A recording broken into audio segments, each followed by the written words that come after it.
ఈ దెబ్బ ఇక్కడ తగిలింది అని అంటే అది ఇక్కడ తగలలేదు అని అంటే దేవుడు ఇంకా పెద్ద స్క్రిప్ట్ ఏదో మనతో రాయించే కార్యక్రమంలో ఉన్నాడు అనేది అని అర్థం.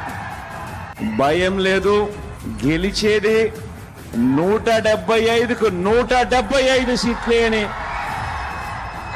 25కు 25 ఎంపీ సీట్లే అని, ఒక్క సీటు కూడా ఎక్కడ తగ్గేందుకే వీల్లేదు.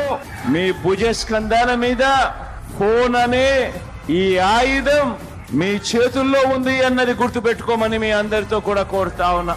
అటువైపున 100 మంది ఈనాడులు వచ్చినా, 100 మంది ఆంధ్రజ్యోతులు వచ్చినా, 100 మంది టీవీ5లు వచ్చినా, 100 మంది చంద్రబాబులు, 100 మంది దత్తపుత్రులు వచ్చినా భయం లేదు మీ జగన్ కు, భయం లేదు మీ అన్నకు, భయం లేదు మీ తమ్ముడికి.